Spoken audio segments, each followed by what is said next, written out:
Hello, hello, and welcome to the Math Connection. My name is Miss Lenz, and we are talking about the distributive property. So I'm going to show you a visual of what the distributive property says. So if I wanted to write a mathematical expression that shows these objects that I have up here, I have 3 paper clips, so I'm going to write that as 3p, and I'm adding 2 rubber bands to that, so I'm going to put 2r. And I have 4 tacks over here, so I'm going to add 4t for tacks. So this is an expression that represents the objects that I have laying up here, okay? But let's say that I wanted to double the objects that I have up here. Let's talk about it in 2 ways. The first way, let's look at our expression that we have here. If I want to double this total amount of objects that I have up here, I would need to take this whole thing, and I would need to multiply it by 2. Doubling something means that I multiply it by 2, right? So I want to take what I already have and I want to multiply that by 2. So I'm going to put a 2 out in the front, okay? That's how I would represent this with my expression. But if I wanted to represent it with these objects that are up here, I would have to just put another group that's exactly the same right underneath each one of these groups. So all I did was I put an extra group of everything in there, okay? And let's see what we have after we get this doubling my objects happening. So total in the front, I have a group of 3 paper clips here, and I have another group of 3 paper clips. That gives me a total of 6 paper clips. So I'm going to have 6 P's. I had 2 rubber bands on top. I have another 2 rubber bands right here, even though they're kind of all over the place.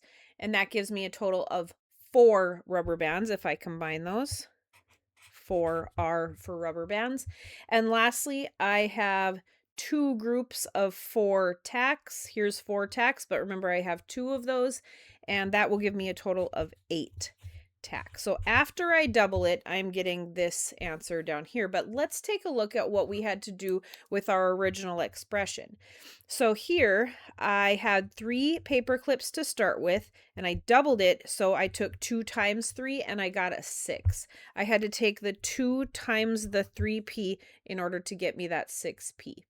But then I also had to take my 2 rubber bands and multiply that by 2 to give me that 4r. So I also had to take the 2 times 2r in order for me to get my 4r.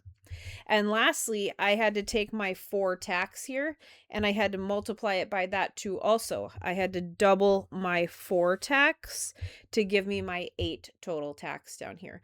So essentially what I had to do was I had to take every single term that was inside of the parentheses times that 2 that was in front. Imagine I would have a 4 in front. That would mean I would have 4 of the exact same thing here. I would have to take 4 times 3p and 4 times 2r and 4 times 4t. I have to multiply every single term that's inside of the parentheses by this right here. And that's what the distributive property says. It says I have to distribute, or I have to multiply every single term inside of the parentheses by this. It could be a number, but it could also be a variable. Whatever's in front, I have to multiply each term by that. All right, now that we've seen what the distributive property looks like, now we can actually use the distributive property. So let's see what these problems will look like. There can be a variety of directions for these. I'm going to use the word expand. That just tells us we need to distribute. But it also might say multiply, things that are like that. So we're going to use the word expand for today. So let's say we want to expand. We want to take 3 times x squared plus 4x minus 9. So the word expand again just means use the distributive property. And remember what the distributive property says. It says we want to take each term inside of the parentheses times whatever's in front. So this 3, we're going to multiply the 3 by x squared, we're going to multiply the 3 by 4x, and we're going to multiply by the 3 by negative 9. So let's start that. 3 times x squared gives me 3x squared. 3 times 4x, and I like to think of that as a positive 4x. 3 times positive 4x gives me a positive 12x, so that's going to be a plus sign. And 3 times negative 9, that last term, 3 times negative 9 is negative 27. So this will be a subtraction sign, minus 27. And that is all that we can do. We have distributed the 3 into the parentheses. We multiplied it by each term inside of the parentheses. I can't combine any like terms because there aren't any like terms. So this right here is my final answer. Now, these get a little bit trickier when we are distributing a negative sign. So let's do one that has a negative sign to distribute.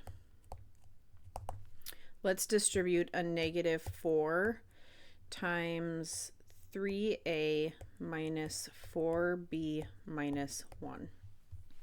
Okay, so this is exactly the same. We're being asked to expand. This time the difference is that we're distributing a negative 4 instead of a positive. So we just have to keep our negatives and positives straight in this one. And I'm just going to show you how I like to think of it. So first off, we have to distribute a negative 4. I have to take negative 4 times 3a.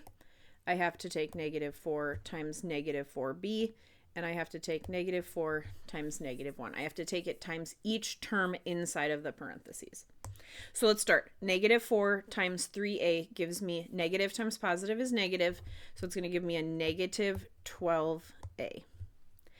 Second one, negative 4 times negative 4b. Negative times negative is a positive, so this will be a plus sign. Negative 4 times negative 4b gives me a positive 16b. So it's going to be a plus sign in the middle of that. And my last one, negative 4 times negative 1.